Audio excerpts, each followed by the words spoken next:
반갑습니다.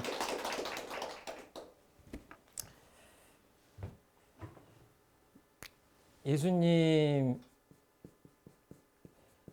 대한 말씀을 이제 드리려고 하는데요.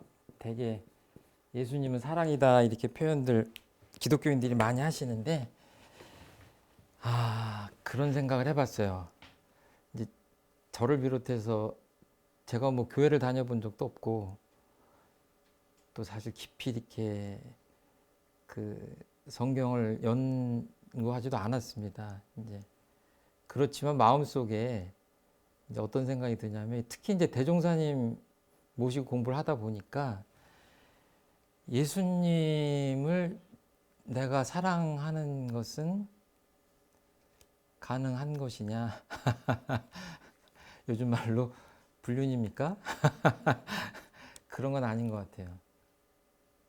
인류의 위대한 스승이신 예수님은 지금 기독교인들만의 예수님은 아니다. 역시 원불교의 소태산 대종사님도 원불교인들만의 소태산은 아니다. 저는 평소에 그렇게 생각을 하고 이렇게 생각을 하는 것이 소태산 대종사님의 관점하고 이렇게 특별히 다르지 않고 오히려 가까워지는 그런 관점이지 않을까 이렇게 생각을 합니다. 그래서 제가 이 시간을 가지면 굉장히 부담스러웠습니다. 왜냐하면 늘 그 원불교 공부를 하고 소태산 대종사님의 법문을 생각하고 실천하고 이렇게 그런 노력을 수십 년 해왔지. 사실 예수님을 마음의 스승님으로 늘 모시고 그렇게 실천하려고 하고 하진 않았잖아요.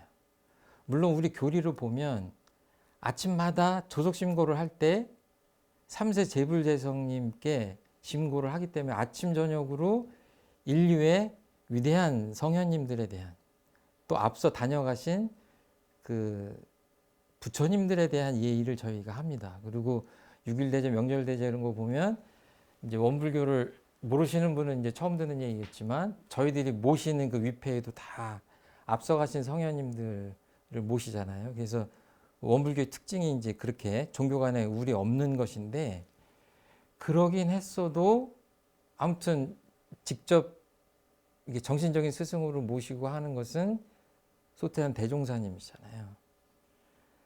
근데 예수님을 신앙하는 뭐 개신교, 천주교를 비롯해서 그 인류의 역사를 정말 2000년을 이끌어온 거대한 종교들이 있잖아요. 그런 거를 생각하면 지금도 그런 것 같아요. 지금 이 순간도 봉쇄 수도원이나 이런 데서는 아무것도 안 하고 오직 예수님께 영적으로 다가가기 위해서 좀 온통 바쳐서 그냥 일생을 그냥 그 수도원에서 보내는 분들이 계시잖아요. 그리고 전 세계 기독교 성직자가 얼마나 많겠어요. 그리고 수십 년 동안 정말 독실한 신앙을 해왔던 분들, 이런 분들을 생각하면 원불교 교무가 예수님에 대해서 말씀을 드리는 것이 과연 맞는가 하는 그 심적 부담이 있어요. 그게 사실입니다. 그렇지만 어떻게 보면 아까 말씀드린 대로 예수님은 기독교인들만의 예수님은 아니지 않을까 그런 생각을 하고 이제 소박하게 보면 그냥 이런 시간은 우리 교도님을 위해서 이렇게 복음서가 4개가 있는데 그 중에 저희가 하려고 하는 마가복음이 분량도 적고 제일 먼저 만들어졌어요. 그러니까 불교식으로 표현하면 최초 결집한 거예요.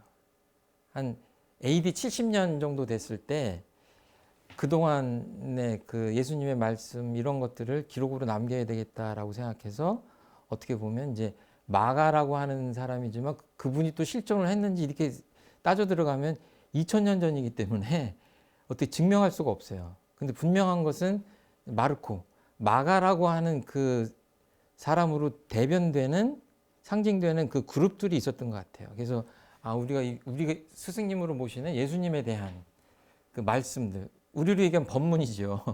법문을 한번 모아보자 이렇게 해서 그 마가복음을 쓰신 것 같은데 이것이 최초의 복음서입니다. 그래서 우리가 알고 있는 그 아름답고 멋지고 의미심장한 그런 익숙한 그 말씀들이 사실은 많이 빠져 있는 게 있어요. 다른 복음서에 들어가 있는데 아쉽긴 한데 이걸 다 어떻게 할 수는 없고 일단 마가복음을 대상으로 해서 우리 교도님들한테 말씀을 드리는데 아까 말씀드린 대로 제가 이럴 자격이 없는 거고 원불교 안에도 뭐 원불교를 강의하시는 교수님 기독교 강의를 하시는 분도 계시고 한데 저는 그냥 그 원불교의 한 교무가 그 신약의 마가복음을 읽고 뭐랄까 좀 이렇게 독후감 정도 느낀 바를 그냥 얘기하는 거다 이렇게 생각했으면 좋겠고 결국은 우리는 교재가 지금 그 마가복음이긴 하지만 결국은 대종사님 말씀을 다시 한번 되새겨보는 그런 시간으로 갈 거예요. 그러니까 교재는 그 신약이지만 제가 드리는 말씀은 어쩌면은 교전에 있는 얘기가 더 많이 나올 수도 있다. 그래서 그렇게 좀 참고를 해주시면 좋겠고요. 이 수천 년 동안 많은 그 선지식들이 깨달은 분들 이런 분들이 나와가지고 종교를 만들었다는 얘기를 쭉 하시면서 이제 교문을 변립하여 이러니까 예를 들어서 여기는 유교, 여기는 불교, 뭐 여기는 선, 뭐 기독교, 뭐 온갖 이렇게 만들었는데 이 목적은 원래 우리 인간들을 구제하고 도와주기 위해서 이렇게 만든 건데 오랫동안 이제 시대와 지역이나 뭐 이런 것에 그 다른 상태에서 이렇게 발전하다 보니까 여기에 장벽이 생겨가지고 문제가 많이 생겼다 이런 얘기가 나오잖아요. 교문을 변립하여 오는 동안. 그래서 이 융통을 보지 못한 일이 자꾸 생긴다 이러면서 사실은 그것이 이 종교들을 만든 성현님들의 본인은 아니다 라고 하신 거예요. 그러니까 본인을 생각해서 들어가면 어디로 들어가요? 이론상으로 들어갈 수 있는 거죠. 그러니까 우리 마음 안에 있는 다른 종교를 향한 장벽 같은 것들은 사실은 불필요한 거예요. 진정한 원불교 교도가 되려면. 그리고 어떤 표현도 나오냐면 이런 표현 나오죠.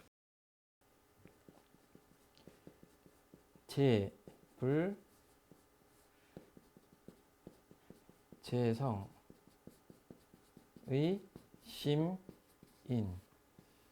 이게 여럿째 자입니다. 여럿째 모든 이런 뜻이에요. 모든 부처님들과 모든 성현님들의 이거 도장인자예요. 마음 도장이다. 그러니까 이거는 그냥 우리들은 원불교인들은 많이 들었기 때문에 그냥 그런가 보다 그러지만 우리가 신앙하는 이론상을 설명하는 중요한 말 중에 키워드 하나가 재불재성의 시민이에요. 이건 뭐냐면 어떤 분은 3,000년 전에 어떤 분은 2,000년 전에 어떤 분은 최근에 이렇게 태어났을지 몰라도 성현님들이나 부처님들의 가르침 그 표현은 달라도 그 속으로 들어가면 그 근본되는 뜻은 하나다라고 보는 거예요.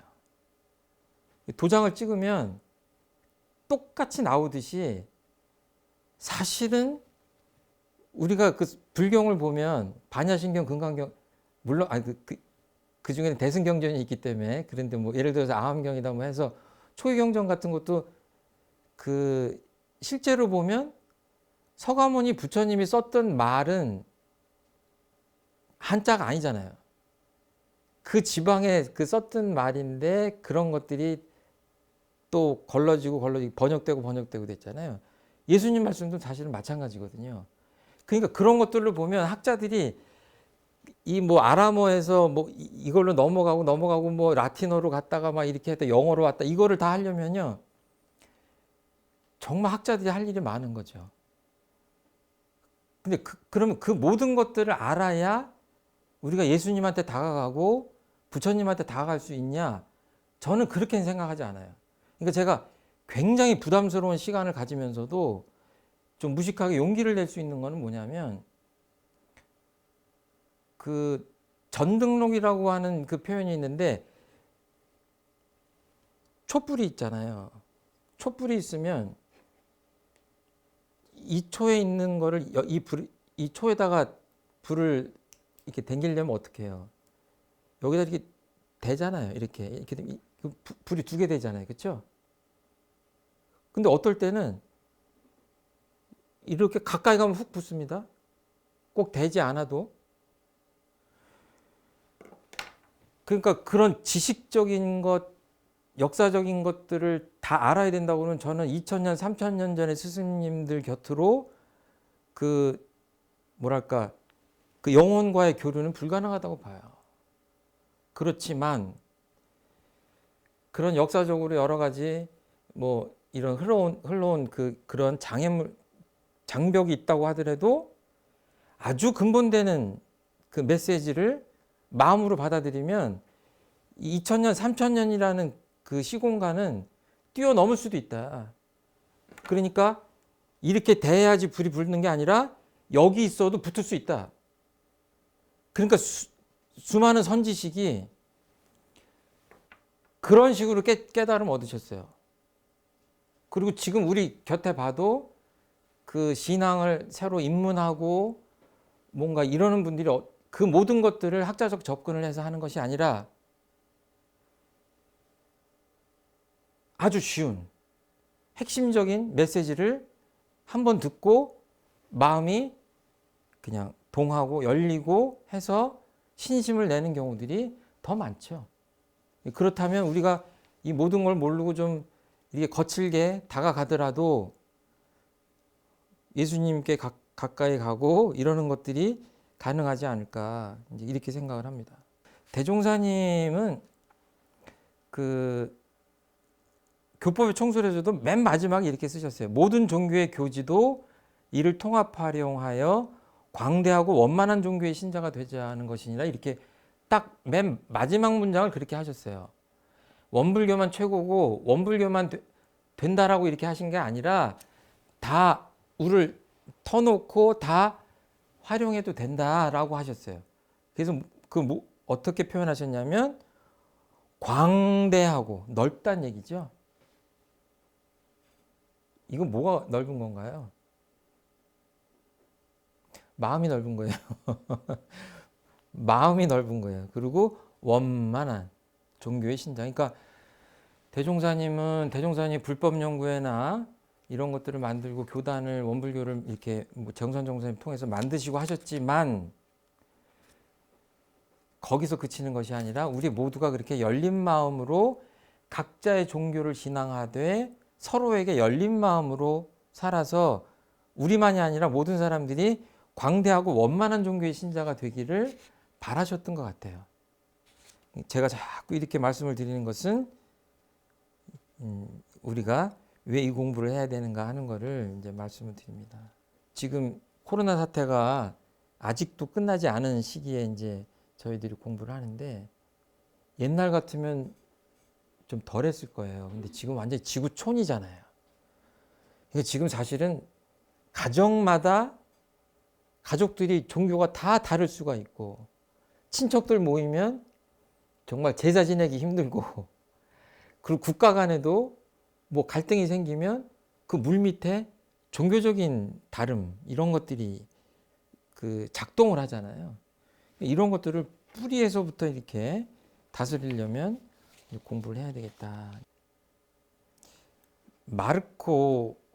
마가라고 표현하겠습니다. 보시면 돼요. 마르코 복음서 1장입니다. 세례자 요한의 선포라는 그 부제가 달렸는데요. 이게 원문에는 없는 거죠.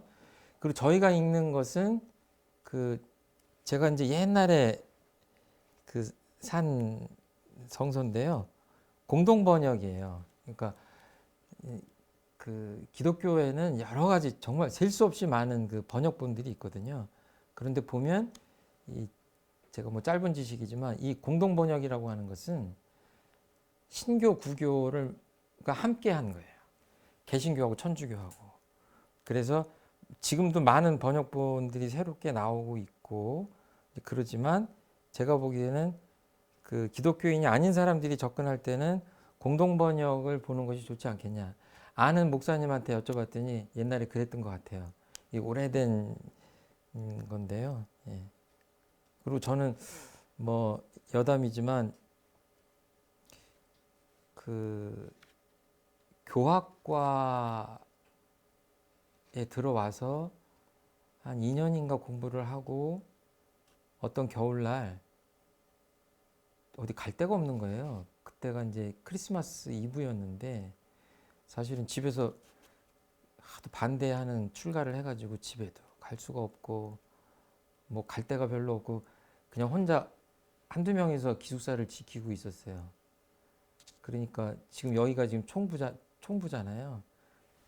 조금만 더 가면 기숙사인데 겨울날 어스름한 저녁인데 이제 주변에 교회에서 이제 종소리도 들리고 크리스마스 이브니까 제가 그때 성서를 계속 갖고 다녔거든요. 이거예요.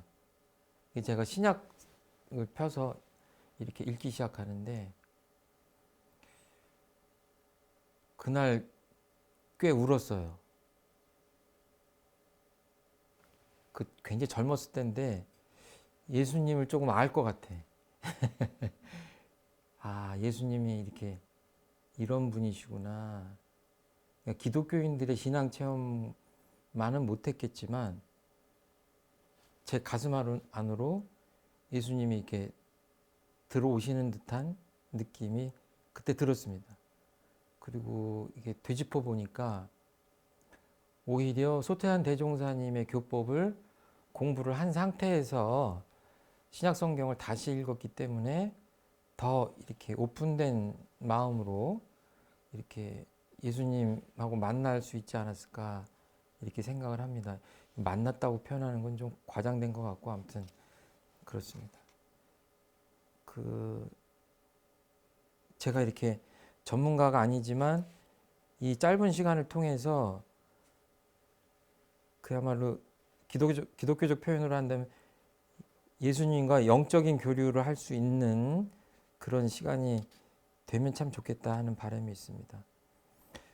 아까 말씀드린 대로 그 많은 신학자들이 여러 가지 연구를 하는데 하다못해 예수님이 실존 인물이 아니고 그 당시에 예수라는 이름은 뭐 도올 선생님도 그렇게 표현하는데 요즘 우리로 얘기하면 철수가 흔한 것과 같다. 근데 우리 세대에 맞는 얘기인 것 같아요. 요즘 철수라는 이름을 안 짓기 때문에. 근데 저 어렸을 때만 해도 철수와 영이라고 해서 나오잖아요. 그렇게 흔한. 그러니까 그 당시에 그 지역에서는 그 지저스라 예수라고 하는 그 이름이 너무 흔한 거예요. 그리고 보면 역사적으로 보면 이렇게 성과 악이 대립하고 또 부활을 하시고 뭐랄까 구원을 이렇게 약속하시고 뭐 이런 그 기본적인 그 서사가 있거든요. 근데 그런 것들이 사실은 보면 역사적으로 이미 그 전에 앞선 종교에서도 거의 있었던 그 것들이에요. 그러니까 뭐 예를 들어서 조로아스터교라든지 이런 것들을 보면 아, 이게 기독교 아니냐 이렇게 생각할 정도로 흡사한 교리들이 많아요. 그러니까 예를 들어서 불교 나오기 전에 브라만교가 있었던 것처럼 아무튼 제가 보기에는 그래요. 그러니까 그런 것들에 착안한 어떤 학자들은 예수님조차도 그 실존적인 인물 어떤 한 사람의 인물이 아니라 그런 어떤 그 문화적인 그 역사적인 배경 속에서 그런 가르침들을 집대성 했기 때문에 그 어떤 개인의 실존은 사실은 의미가 없다. 이렇게까지 얘기하는 사람들이 있어요. 그러니까 뭐 온갖 얘기들이 다 있기 때문에 그런데 저는 그냥 개인적으로 그리고 더 많은 사람들이 그렇게 생각하지 않기 때문에 예수님이라고 하는 그 실존 인물이 나사렛 예수가 계셨다. 그리고 그분이 이 시점에서 이런 말씀들을 하셨다라고 하는 전제 하에 이제 그것을 몇십 년이 흐른 다음에 이렇게 그 뭐 탐문도 하고 기억도 해내고 해서 이렇게 엮으셨겠죠. 이 마가복음은요, 가장 전개가 빠른 복음서라고 해요. 군더더기가 없고 굉장히 스피드합니다. 정신 없어요. 여기서 이렇게 하셨다가 이렇게 하시고 여기 가셨다 저기 가시고 그대로 그렇게. 그래서 개신교에서 공부하시는 분들도 그 어떤 이야기를 하면 도올 선생도 그런 얘기를 하는데 곧 이런 표현들이 나와요. 이게 아주 대단히 템포가 빠른 그런 기술 방식을 쓰고 있어요.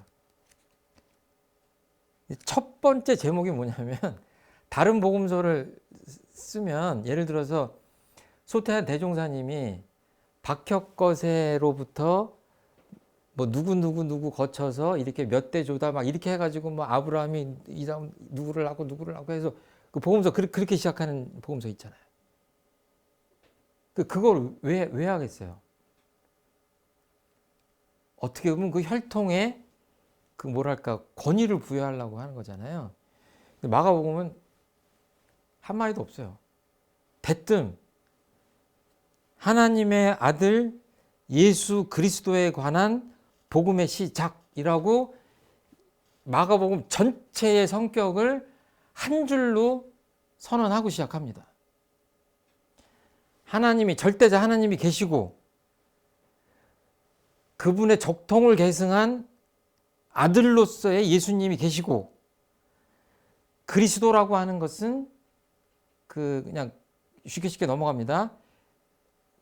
메시아라고 하는 말의 다른 말인데, 그러니까 온갖 말들이 막 라틴 말도 있고 옛날 말도 있고 막 이렇게 이래서 이제 힘든 거예요. 근데 그 뜻은 기름 부은 자예요. 그러니까 옛날에 보면 그쪽 지방의 왕들한테 쓰는 표현이에요. 기름을 왜 붓냐 이런 것까지 잘 모르겠는데 기름을 몸에다 부은 자라는 뜻인데, 그것들은 그 예를 들어서 그 다윗 왕 아주 유명한 그 우리로 따지면 좀 거치게 표현하자면 우리나라로 따지면 그런 거예요. 세종대왕 이런 분들이에요. 예? 그 시절에 그런 분들한테 붙이는 그 기름 부은 자라는 그런 것 같아요. 근데 그거를 그 이쪽으로 오면 어떻게 되냐면 이분이 구원자라고 하는 거죠. 그러니까 요즘 말로 하면 구세주라고 하는 표현이에요. 기름 부은 자, 메시아 이렇게 여러 가지로 할 수 있지만 그냥 우리가 원불교인들이 쉽게 보자면 그 예수님은 그냥 예수님이 아니라 구세주 예수다라고 하는 거예요. 그리고 복음이라고 하는 건 우리로 얘기하면 이거는 그냥 뭐 사촌 아니 뭐 우리 땅값이 올랐대 하는 복된 소식이 아니에요. 그런 복음이 아닙니다. 이 가스펠이라고 하는 것은 그런 게 아니라 이렇게 하나님의 아들 예수님이 우리를 구원하기 위해서 진리를 전한 소식이에요. 그러니까 불교적 표현으로 하면 법문이에요. 그거를 시작하겠다는 얘기예요. 근데 이 대목에서 재밌는 것은 뭐냐면 원불교로, 그러니까 제가 아까 말씀드린 대로 마가복음을 말씀드리지만 제가 얼마나 알겠어요. 마가복음을 말씀드리지만 결국은 우리 마음 공부를 하고 원불교 사상을 이해하는 걸로 생각한다면 좀 빗대서 그 원불교 이해를 돕는 이야기들도 많이 할 수밖에 없다.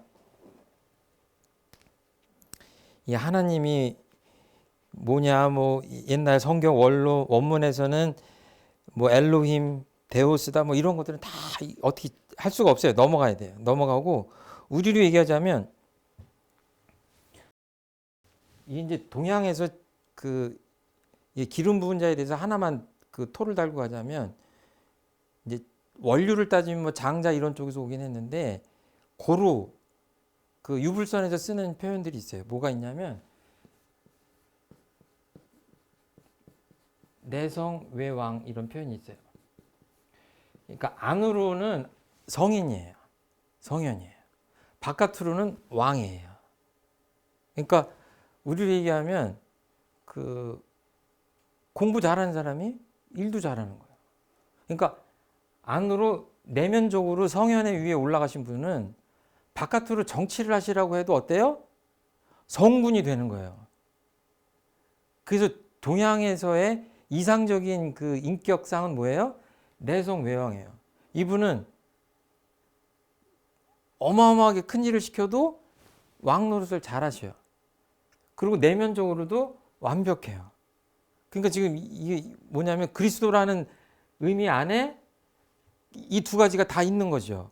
그러니까 이쪽으로 가면 다윗 왕과 같은 위대한 왕을 그 계승하는 의미가 있고, 이쪽에서는 하나님의 아들이라고 하는 하나님의 아들이라고 하는 그 정신적인 면이 두 가지가 같이 되어서 그리스도라고 하는 의미가 있는데, 이게 나중에 보면 이것 때문에 예수님이 돌아가셔요.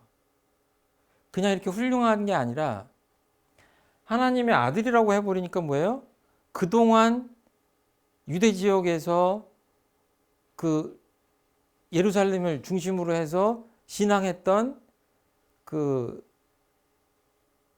가치 체계하고 그거 도전하는 게 되는 거예요. 그 정신적인 기존의 권위에 아주 전곡을 찔러가지고 도전하는 게 되는 거예요. 그리고 또 정치하는 사람들이 보면 이 사람이 자꾸 메시아라고 하는데 이런 의미가 있잖아요. 그럼 뭐예요?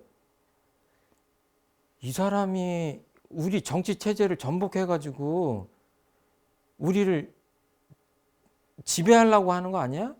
그리고 보니까 그냥 젊은 사람인데 삽시간에 사람들이 구름같이 이 사람을 따라다니는 거야, 예수님을. 그러니까 보면 그쪽에 그때는 이제 종교와 정치가 이런 것들이 뭐 막 혼합되고 막 이랬는데, 양쪽에서 보면 양쪽에서 다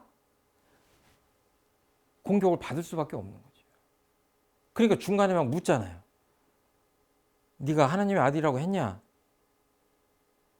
뭐 이런 식으로 물 때 대답하기 곤란한 거죠.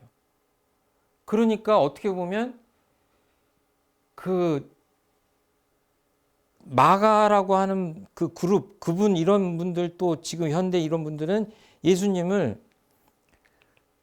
그리스도 예수님으로 이렇게 표현을 딱 했지만 그 당시에는 굉장히 난감한 거예요. 그렇게 공언을 하는 순간 오래 사실 수 없는 거예요. 그러니까 어떻게 보면 비극이 처음부터 준비되어 있다고 볼 수가 있는 거죠. 그러니까 예수님 스타일이 이렇게 그걸 가슴에 품어 안고 대중들이 알아들을 만큼 조곤조곤해서 이렇게 수십 년 동안 이렇게 살살 가르쳐 가지고 듣다 보니까 아, 예수님이 정말 그리스도시네 이렇게 하셨으면 좋은데 그게 아니잖아요. 그냥 그 잠깐밖에 되지 않거든요. 그 소식을 전하는 게. 그 정확히 제가 찾아봐야 되겠네요. 그냥 너무 단기간이에요. 근데 그냥 폭포수처럼 그냥 쏟아 붓는 거 아니에요. 그러니까 그걸 받아들인 사람들이 정신계를 이끌었던 그 종교계 이런 사람들도 인정할 수가 없고, 이쪽 그 정치를 담당했던 사람들도 기존 정치 체계도 이 사람을 받아들일 수가 없는 거예요. 위태로운 거예요. 그리고 가만히 보면 뭐 제 상상이기도 하고 이렇게 또 얘기하는 분도 많은데, 그 제자분들도 이 정신적인 스승이 아니라 아, 이분이 뭔가 이 세상을 변혁하려고 하는구나. 그리고 그 이분이 생각하는 그 세상이 곧 오는구나라고 생각하고 따라다닌 분도 상당히 됐을 것이다. 그런데 이런 것들은 모든 성현님들이라고 할 수는 없는데 많은 성현님들 곁에 있는 일들이에요. 새로운 세상을 얘기하면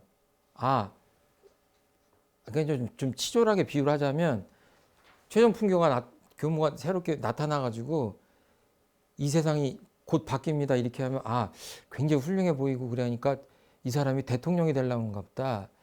저 사람하고 가까이 있으면 국무총리나 장관 정도 할 수 있지 않을까? 이런 생각을 잘못하면 하는 거예요. 정치적으로 해석하는 사람들은. 예? 새로운 세상이라고 하는 거죠. 우리 대종사님 나오실 때의 세상에도 그런 현상들이 있으셨어요. 그 전에 다른 종교에서.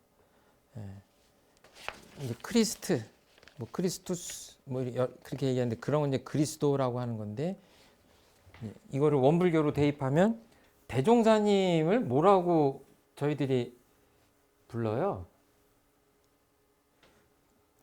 대종사님이라고 부르잖아요. 그렇죠? 근데 아는 지식을 다 동원해 보세요. 크게. 예? 예. 부담스러운 게 처음부터 나왔네. 또. 예? 원각 성존. 이거는 이제 원. 각 깨달을 각자입니다. 성현. 성인 성자. 이 존엄하다 그럴 때 존자예요. 그 좀 쉽게 가자면 어렸을 때 이름이 뭐예요? 처화. 또 있어요. 진섭이도 있어요. 진섭이. 그리고 뭐가 하나 또 있는데, 뭐가 하나 또 있어요. 족보명이 희섭이시래. 그러니까 이름이 많으셔요. 그리고 나중에 법명이 생기셨잖아요. 법명이 뭐예요? 예, 중자 빈자예요. 예. 빛날 빈자. 거듭 빛난다는 얘기죠. 그리고 대종사님 앞에 뭐가 붙어요? 법호, 소태산이라고 붙어요. 그러니까 보니까 또 원각 성존이라고 하기도 하고 대종사라고 하기도 하고, 이 대종사 이런 표현은 사실은 뭐 대종교 이런 데서도 많이 나왔는데 불교에서는 뭐 조사급에다 쓰는 거예요. 그러니까 사실 맞진 않아요. 그래서 이제 호칭을 바꾸자는데, 이거를 또 열애시니까 부처님 열애다 이렇게 표현도 하시잖아요. 그러니까 이거를 다 붙이면은 풀네임으로 하면 원각 성존, 이거 다 좀 지우겠습니다. 원각 성존, 소태산, 대종사, 위패 같은 데 보면 열애, 위한 열애 이렇게 할 수 있죠. 여기다가 박중빈 이래도 되죠. 그렇죠? 이렇게 되면 지금 우리들이 얘기한 거 뭐 진섭이 막 희섭이 이런 거 빼고, 그 꼬맹이 때 이름 빼고 웬만한 이름이 지금 다 들어갔죠. 이게 뭐야? 진리를 원만하게 다 깨달으신 존엄한 성현이시다 이런 얘기예요. 그렇죠? 그리고 이건 법호예요. 그러니까 이름이에요. 그러니까 이 두 가지를 합치면 예수란 얘기예요. 아까 하느님이 아들 이랬죠. 우리로 얘기하면 이 진리를 깨달으셨기 때문에, 다른 표현으로 하면 이론의 진리를 깨달으신, 그러니까 이론상 진리의 아들이신 이렇게 하시면 돼요. 누구? 예수가 아니라 박중빈이라고 하는 한국에서 태어난 분이에요. 그리고 뒤에 가면 대종사. 아까 우리가 한 게 뭐죠? 하나님의 아들 예수 그리스도라고 그랬죠. 이렇게 했는데 뒤에 보면 그냥 그리스도를 구세주라고 본다면, 아까 우리가 어떤 표현했냐면 주세부리라고 했어요. 이건 뭐냐면 어떤 분 영웅으로서의 어떤 한 사람의 영웅으로서의 메시아 이런 것이라기보다는, 대종사님은 앞으로 미래 세상에 사람들이 어떻게 신앙과 수행을 하면 훨씬 더 빨리 행복한 삶을 살 수 있을까라고 한다면 결국은 대종사님의 가르침이 가장 으뜸된다라고 그렇게 보편적으로 보면 이 과거의 어떤 뭐 구세주 뭐 이런 것들하고는 좀 다른 그 뉘앙스로서의 주세불로 이렇게 해석할 수 있을 것 같아요. 근데 아무튼 거칠게 이렇게 대입을 하자 보면 이거는 그리스도라고 하는 얘기나 똑같아요. 그러니까 정산종사께서 소태한 대종사 뒤를 이은 수제자 정산종사께서 주세불이시다라고 인정을 한 거거든요. 그러니까 하나님의 아들까지는 당신이 얘기를 하셨지만 그리스도라고 하는 것들은 뒷사람들이 붙이신 것 같아요. 이것도 마찬가지죠. 이런 표현들을 당신이 내가 뭐 부처님이다, 내가 주세불이 이런 얘기는 안 하셨죠. 그렇죠? 뒷사람이 보니까 그 짧은 세월에 겪어보니까 위대하신 분이니까 거기다 이렇게 하시고 해안이 밝은 정산종사님께서 이분의 성격 규정을 수많은 부처님들 중에 한 분이 아니라 세월이 가고 시대가 변할수록 주세불로 받들 수밖에 없을 것이다 라고 못을 박으신 거예요. 그러니까 뭐예요? 방금 전에 마가라고 하는 그분 또는 그 그룹에서 정신적인 그 평가를 예수님에 대한 평가를 어떻게 한 거예요? 그냥 이렇게 그 조사급의 우리로 얘기하자면 이런 분들이 아니라 한 인류의 한 세상을 책임질 기독교 분들이 아무튼 이 시간에 안 들으시는 게 좋을 것 같아요. 어떻게 존칭을 해도 부족하게 느끼실 거예요 아마. 왜냐하면 오직 그냥 마지막으로 예수님을 통해서 구원이 끝나야 되는 건데 저희들은 많은 부처님이 때를 따라 나온다고 생각하고 성현님들도 시대와 인심 따라 장소 따라 이렇게 출현하신다고 보기 때문에 이제 기본적인 관점의 차이는 있어요. 그렇지만 아무튼 그렇게 그리스도라고 평가를 하고 올려드렸다면 원불교 쪽에서는 그 이렇게 주세불 이런 표현, 원각손 이런 것들을 이렇게 좀 거칠게 대입해 보면 아, 왜 이렇게 어떨 때는 처음에 잘 모르잖아요. 왜 이런 구차스러운 표현들을 할까? 그런데 이게 하나님의 아들 예수 그리스도의 복음이다. 이렇게 하는 것들이 의미가 있는 거예요. 그냥 하는 게 아니라. 가장 절대적인 진리를 깨닫든 계시를 받든 뭐 그건 상관이 없죠. 거기에 바탕한 아들이라고 표현한 거죠. 예수님이고 그 예수님은 구세주시고 그 예수님의 핵심 가르침을 전하려고 한다. 이런 게 첫 번째 문장이에요.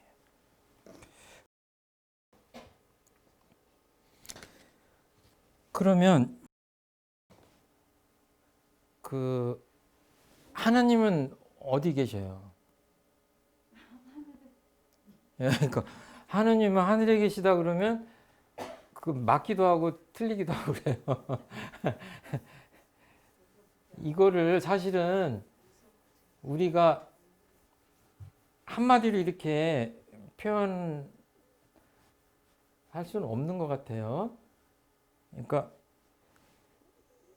사과를 한 번도 못 본 사람한테 보지도 못하고 먹지도 못한 사람한테 사과를 설명해요. 그랬더니 이제 엄마가 아이한테 사과를 설명했더니 아이가 알았다고. 그만하라고. 안 거예요? 모른 거예요? 그 아이는. 몰랐다고 하기도 그러잖아요. 지금 엄마한테 아이 애플에 대한 얘기를 1시간을 들었는데 1시간도 안 들은 아이하고 비교하면 모른다고 할 수도 없잖아요. 그런데 먹어보고 요리도 해보고 이런 경험으로 보면 뭐예요? 안다고 하기가 좀 그렇잖아요. 그리고 제가 뭐 가끔 얘기하지만 최종품 교무는 그 사과를 사서 먹어는 많이 봤어요. 여태까지. 그런데 그 사과 나무를 심어가지고 키워서 농사를 져가지고 뭐 이렇게 해서 해본 적은 없어요. 그러니까 농사를 그렇게 지어서 팔아보고 이렇게 했던 농부 입장에서 보면 최종품 교무는 사과를 아는 사람이에요, 모르는 사람이에요. 이것도 안다고 할 수도 해도 되고, 농부한테 비유하면 이건 참 안다고 하기가 민망한. 도대체 사과 한 알도 그런데 이 목숨 걸고 전하려고 하는 하나님의 소식을 도대체 이렇게, 구약에서는 이게 뭐 엘로힘이고 뭐 이게 뭐 전지전능하고 뭐 이렇게 얘기한다고 하면 그게 도대체 전달이 되는 거냐? 그렇게 해서 우리가 배우면 아는 거냐? 이거 정말 그런 것 같아요. 그래서 어떻게 보면 이게 죽을 때까지 찾아야 되는 게 아닌가 이제 이렇게 생각을 하는데, 이 말씀은 좀 드리고 싶어요. 원불교 얘기를 다시 합니다.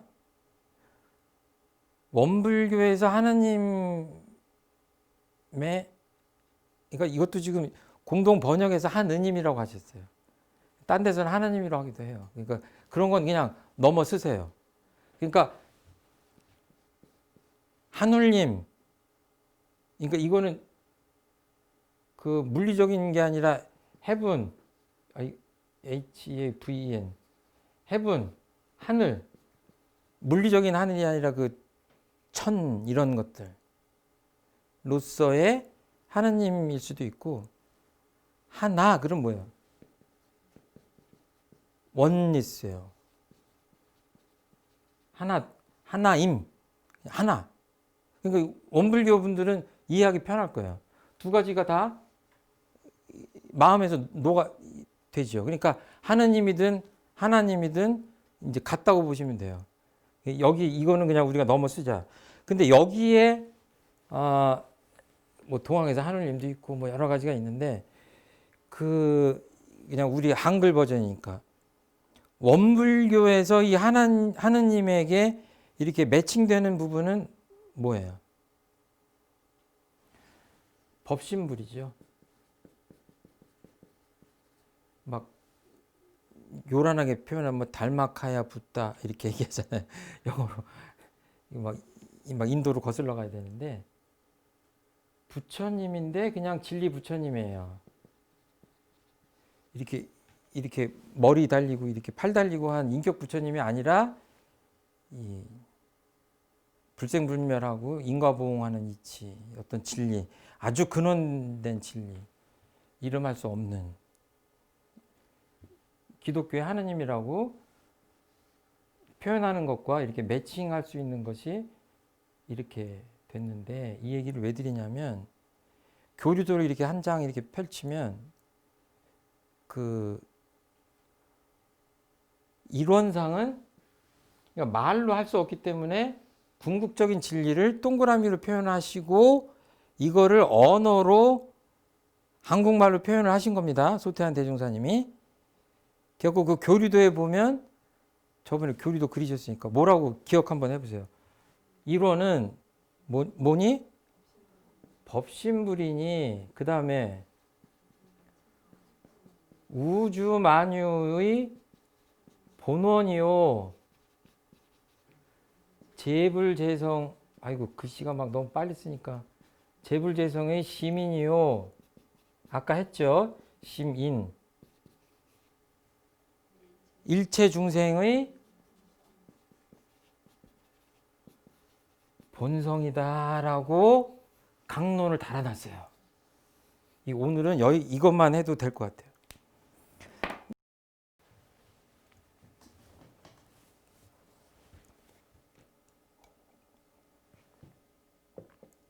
결국은 원불교에 있는 사람이, 원불교를 그래도 더 많이 공부한 사람이 하는 이야기라 아무리 예수님 얘기를 해도 결국 원불교 얘기로 갈 수밖에 없어요. 하나님이 어디 계시냐, 원불교식으로 표현을 하자면, 설명하자면, 그렇게 우리가 만지고 알아차리기 힘든 진리가, 궁극적 진리가 어딨냐 같은 말이죠.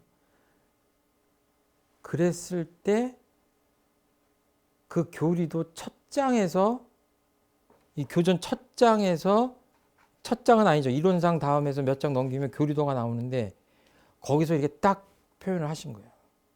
어디서 찾느냐? 법신불이니까지는 동호반복이라고 해도 됩니다.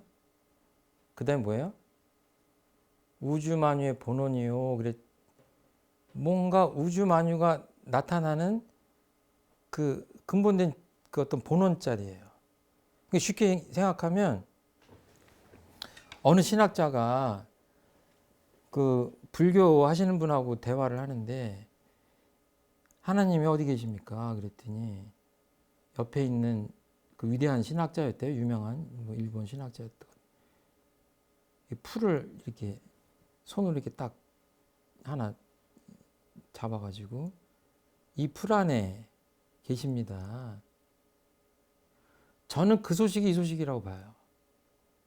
그러니까 얘를 보면서 그냥 흔해 빠진 다육이구나 이런 게 아니라 우주 만유에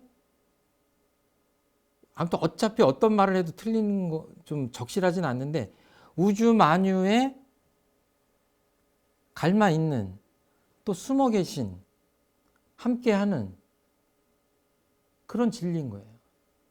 그러니까 이 다육이를 아이고 뭐 이 1,000원짜리 뭐 흔해 빠졌네가 아니라 이 안에 기독교인 입장에서 보면 하나님이 계신 거고 우리 입장에서 보면 법신불이 계신 거고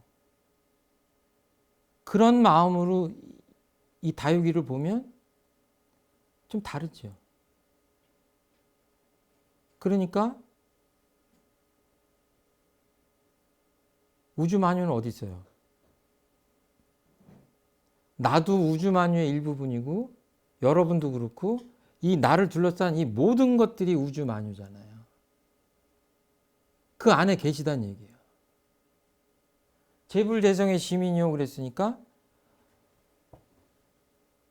예수님 가르침 안에도 있고 공자님 마음 안에도 있고 서가모니 부처님 마음 안에도 있는 거예요. 그런데 그냥 마음 이렇게 표현한 게 아니라 신민 그런 거는 어떻게 딱 잘라서 표현하긴 그러지만 예를 들어서 그 어머니가 아이들을 가르쳐요. 그러면 어떨 땐 야단쳤다가 꿀밤도 줬다가 맛있는 것도 줬다가 틀렸다고 했다가 맞았다고 했다가 다 다르잖아요. 상황마다 다 달라요. 그런데 우리 엄마는 나한테 맨날 뭐라고 해 이러고 하는데 엄마 입장에서 보면 뭐예요? 한 마음이에요. 그냥 아이가 잘 되길 바라고 아이를 사랑하는 마음이에요. 그러니까 공자님은 인을 얘기하고 다른 분은 자비를 얘기하고 예수님은 사랑을 얘기하고 하니까 그 중생들 입장에서 마음이 열리지 않은 사람은 다 다른 메시지다? 그럼 아까 엄마를 오해하는 아이와 같은 거죠. 그러니까 그 시민자리에서 보면 그것이 어떤 언어적 표현으로 가든지 간에 그 속에 깊이 있는 것들은 같은 것이다라고 거기서 그리고 그것이 결국은 하느님이라고 하든 이론상이라고 하든 그 궁극적 진리를 표현한 것이라고 볼 줄 알아야 성현님들이나 종교 간의 우를 넘어서서 마음이 통하는 세계로 가겠죠. 그 진리를 발견할 수 있겠죠. 그리고 이제 다 해서 맨 끝에 가면 일체중생의 본성이에요. 그러면 쉽게 얘기하면 우리 모든 사람들의 그냥 마음이다 이러면 좋았을 텐데 본성이다 그랬잖아요. 왜 그랬을까요?